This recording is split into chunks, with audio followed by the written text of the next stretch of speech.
La vidéo d'aujourd'hui, je peux vous la présenter en un seul mot, PEA. Vous savez, sur cette chaîne, j'ai publié un petit peu plus de 20 vidéos et dans les commentaires, le type de question qui revient le plus souvent, c'est est-ce que cet ETF est disponible sur PEA? Est-ce qu'il y a un ETF similaire disponible sur PEA?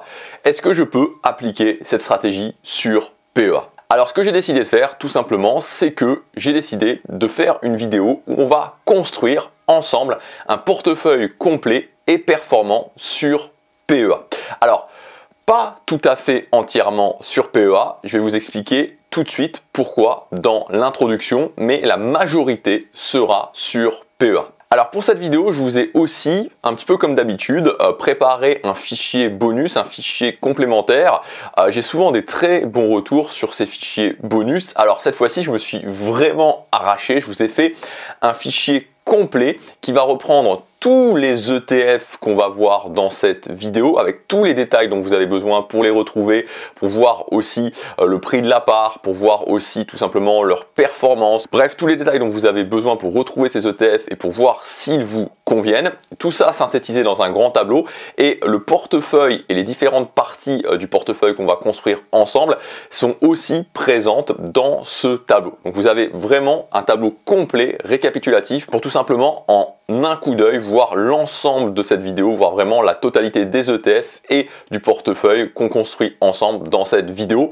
Je vous invite à le télécharger dès maintenant, c'est le premier lien dans la description. Vous verrez qu'en ayant ce tableau sous les yeux, ça sera beaucoup plus simple de suivre la vidéo. Donc vous cliquez sur le premier lien dans la description, vous m'indiquez simplement l'adresse email à laquelle vous voulez recevoir ce tableau, évidemment c'est offert et il arrivera directement sur votre adresse email. Alors pour commencer, un petit rappel sur le PEA et une question que peut-être certains se posent, pourquoi investir sur un PEA plutôt que sur un CTO, c'est-à-dire un compte titre ordinaire? Alors tout simplement parce que le PEA a deux très gros avantages sur le CTO, son mode de fonctionnement et sa fiscalité. Alors je vais vous afficher directement un schéma qui reprend le mode du fonctionnement du PEA et du CTO. Et en fait, ce dont on peut s'apercevoir sur ce schéma, c'est que le PEA fonctionne en circuit fermé. Et c'est ce qui fait toute la différence. C'est-à-dire que sur un CTO, dès que vous vendez un titre et que vous faites une plus-value, cette plus-value est taxée. Même si vous laissez les sommes sur le compte espèce du CTO, en vue par exemple de racheter des titres. Alors que sur le PEA, ce n'est pas le cas. Vous pouvez vendre tous les titres que vous voulez, tant que l'argent reste sur le compte espèce du PEA, c'est-à-dire que vous ne le retirez pas pour le mettre sur un compte courant extérieur, vous ne payez rien. Zéro, aucune taxe. Donc c'est vraiment la première grande différence très importante. Et donc on le voit sur ce schéma, c'est-à-dire que la flèche de la fiscalité en rouge, le moment où s'insère la fiscalité, sur le PEA, on voit qu'elle est en dehors du système PEA, c'est-à-dire que le PEA fonctionne en circuit fermé.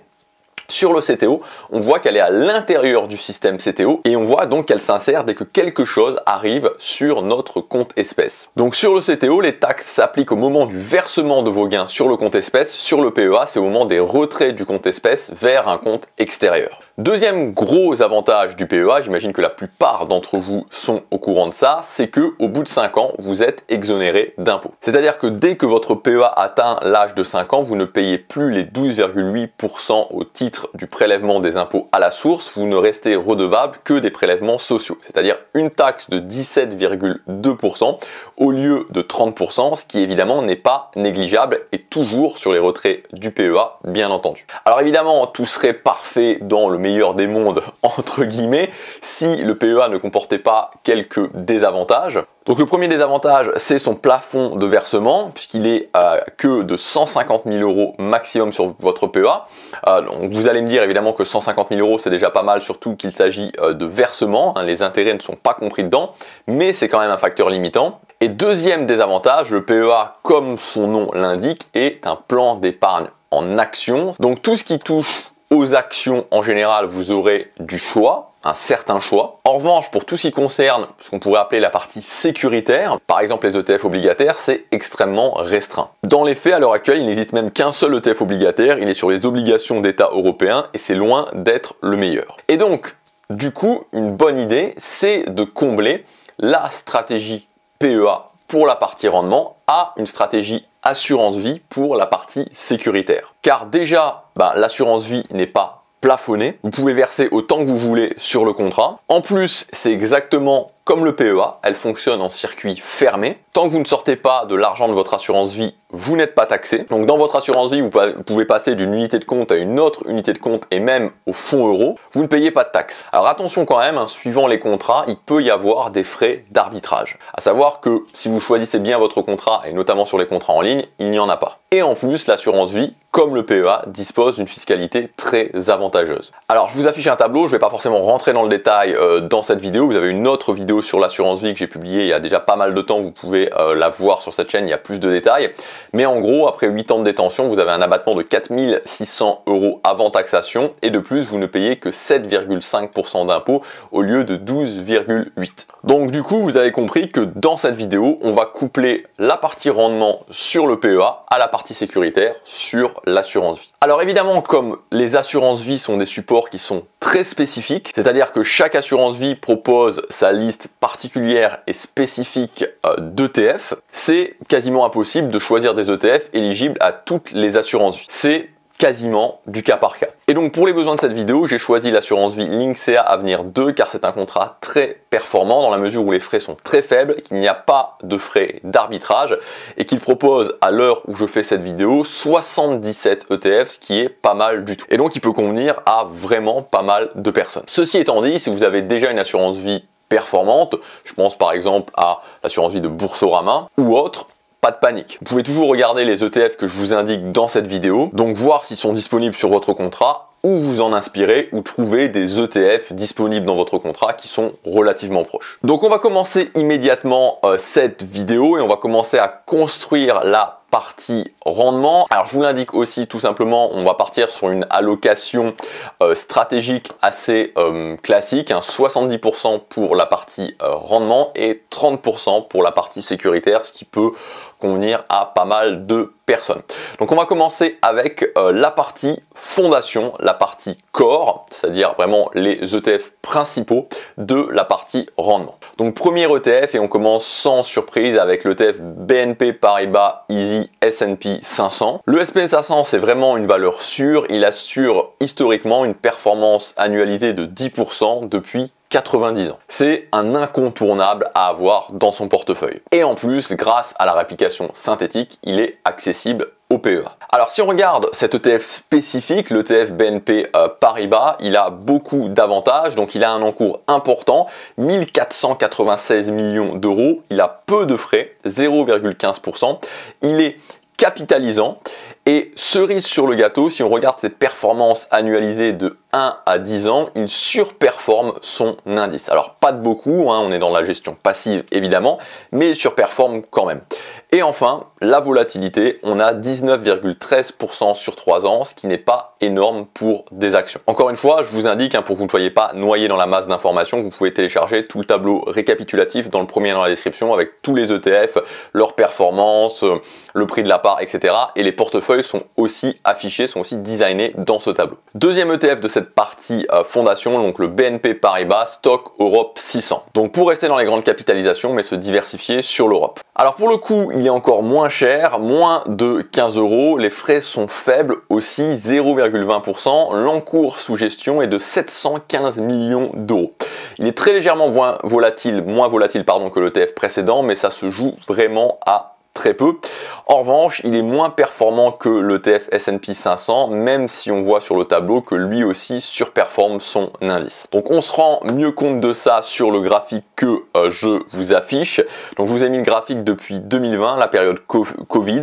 Et évidemment, voilà, même si le stock 600 est moins performant que le SP 500, dans un portefeuille correctement diversifié, on ne peut pas faire l'impasse sur l'Europe. Troisième ETF, un ETF pour s'exposer au marché émergents. Alors l'intérêt des marchés émergents évidemment, c'est que ce sont souvent des économies très dynamiques. C'est pour ça que c'est intéressant d'en avoir dans son portefeuille et en plus il représente quand même 12% de la capitalisation boursière mondiale. Alors je pourrais vous indiquer un ETF qui suit le MSCI Emerging Market, mais je préfère vous proposer un ETF qui suit l'Emerging Market Asia, donc le Amundi PEA MSCI Emerging Asia. Alors comme on peut le voir sur le graphique que je vous affiche, on voit que depuis 10 ans, il est plus performant que le MSCI Emerging Market simple, donc comme vous pouvez le constater, et c'est dû au fait évidemment que les pays asiatiques connaissent une forte croissance. Et dans l'indice MSCI Emerging Market Asia, le poids de la Chine et de l'Inde notamment, plus de 60% AE2, est beaucoup plus important que dans l'indice MSCI Emerging Market classique où il est seulement à 50%.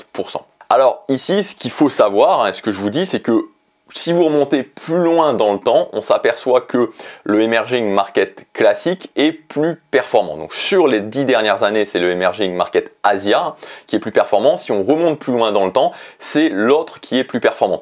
Donc ici, c'est vraiment une conviction en fait. Et moi, ma conviction, c'est qu'on se dirige vers les prochaines décennies, vers vraiment une Asie qui va continuer à monter, une Asie qui va être plus performante, enfin qui va vraiment, voilà, qui va surperformer, je pense, le reste.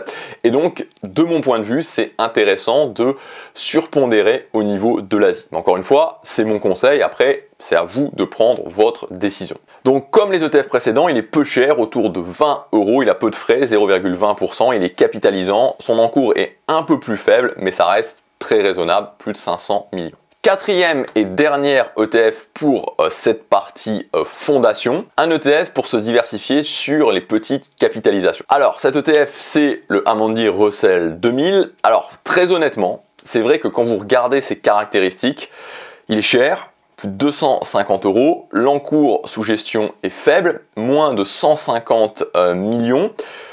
Bon, les frais sont dans la moyenne, 0,35%, mais pas particulièrement faible. Bon, il est quand même capitalisant. Alors vous seriez évidemment en droit de me dire pourquoi investir dans cet ETF. Ici en fait on touche vraiment aux limites du PEA, tout simplement parce que sur le PEA, des ETF small cap, vous en avez pas pléthore. En fait vous en avez que 4 et dont 2 seulement qui suivent le Russell 2000 et Russell 2000 est quand même plus performant que le MSCI Europe Small Cap.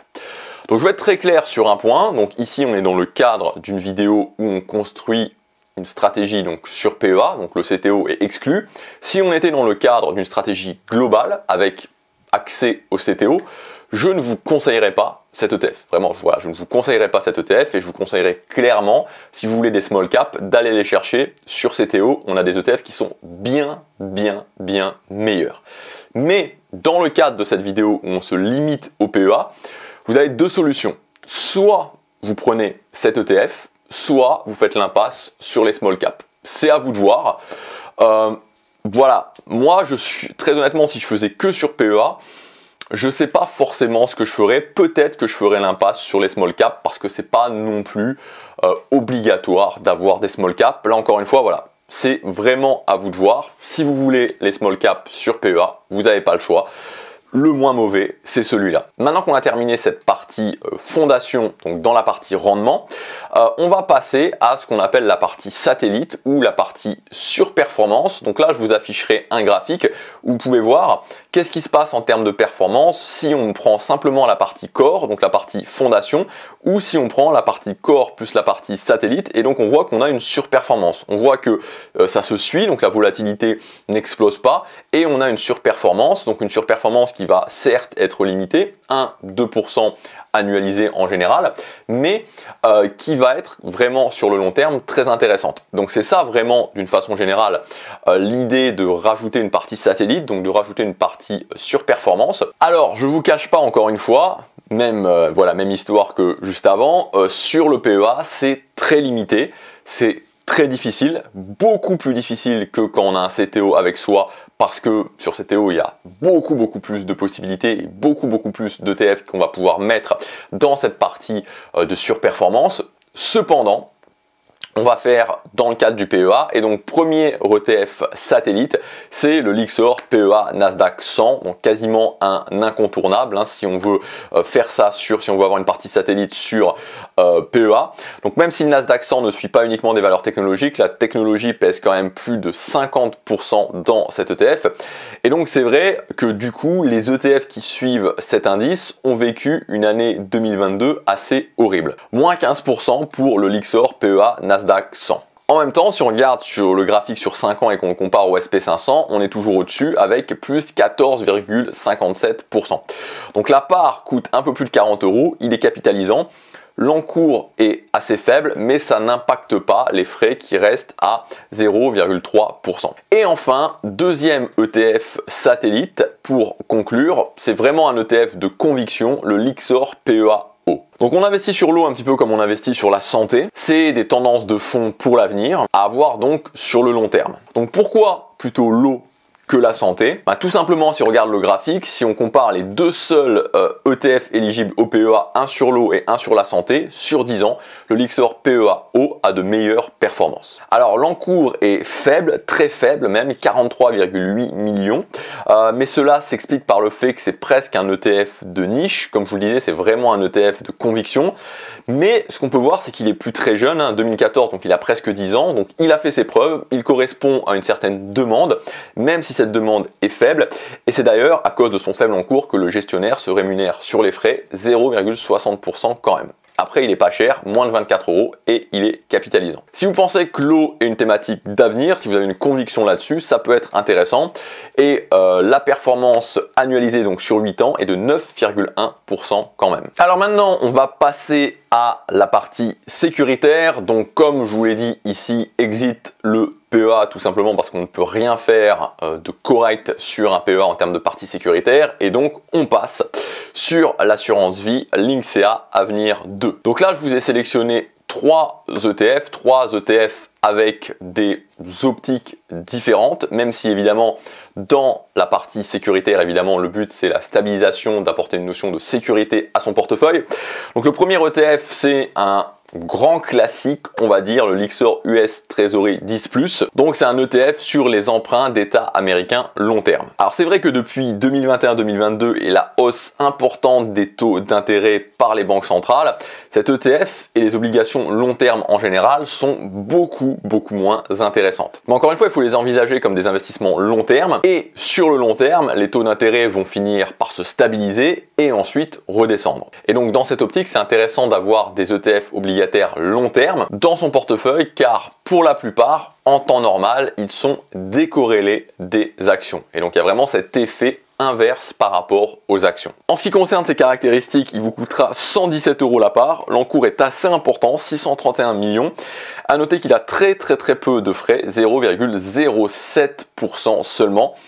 Il est distribuant, mais il n'existe que en distribuant sur Lynxea. Deuxième ETF pour cette partie sécuritaire, l'Euro Government Inflation Linked. Donc, comme son nom l'indique, c'est un ETF pour se prémunir de l'inflation. Donc toujours intéressant à avoir dans son portefeuille pour son rôle protecteur dans des périodes où l'inflation monte. Alors il n'est pas particulièrement donné, 160 € la part, mais il a d'autres qualités, un encours important, 1055 millions d'euros, des frais très faibles, 0,09%, il est capitalisant et il a une volatilité de seulement 8,66% sur 3 ans. Et enfin le dernier ETF obligataire investi sur les obligations d'État européens court terme, on peut même dire très court terme. Alors le gros intérêt de ces obligations, c'est qu'elles sont totalement insensibles à l'évolution des taux d'intérêt, à la hausse comme à la baisse. Donc comme vous pouvez le voir sur le graphique, où je vous ai affiché le SP500 et les 3 ETF obligataires, donc vous voyez que celui qui est complètement plat, c'est lui. C'est un ETF qui ne vous rapportera pas de performance, on est d'accord, mais en revanche, il va énormément stabiliser votre portefeuille, comme vous pouvez le constater. Donc c'est la ligne rouge, voilà, donc la ligne rouge, la ligne très plate sur le graphique. Et c'est un petit peu normal puisque la volatilité est de 2,51% sur un an et encore moins sur le long terme, 1,35% sur 5 ans. Pour les caractéristiques, les frais sont faibles aussi, 0,17%. L'encours est lui aussi très important, 1300 millions. La part est à 118 €. Donc, je vous ai pas parlé dans la vidéo de la performance de ces ETF obligataires. Vous pouvez les retrouver si vous le souhaitez. Je vous les ai mises dans le tableau bonus que vous pouvez télécharger dans le premier lien dans la description. Mais tout simplement, ce qu'il faut noter, c'est que dans tous les cas, leur intérêt n'est pas là. Ce qui est important à retenir, c'est que l'intérêt global de la partie sécuritaire, c'est qu'elle stabilise votre portefeuille en baissant la volatilité. Et c'est vraiment ce que vous devez rechercher. Après, voilà, j'ai essayé vraiment de panacher avec différents types d'ETF qui ont évidemment des spécificités. la décorrélation, l'inflation, la stabilité extrême pour le dernier. Donc voilà, j'espère que cette vidéo vous aura plu. Alors encore une fois, c'est à vous de prendre vos propres décisions. Ici, je vous donne ce que je pense, des convictions. J'essaie vraiment de construire le portefeuille selon moi le plus cohérent possible. Après, c'est à but pédagogique, ce ne sont pas des conseils en investissement, c'est à vous de prendre vos propres décisions. Mais voilà, j'espère que ça vous aura donné à réfléchir.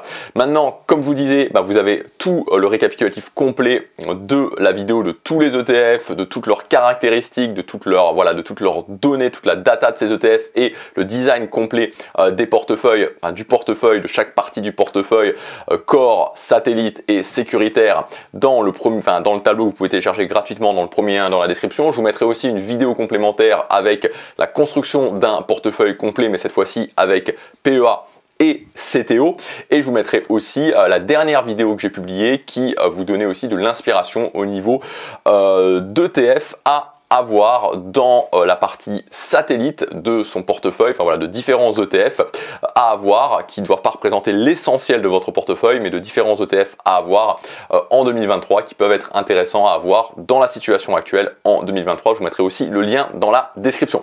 Voilà, je vous souhaite une très bonne journée, je vous dis à très bientôt, salut.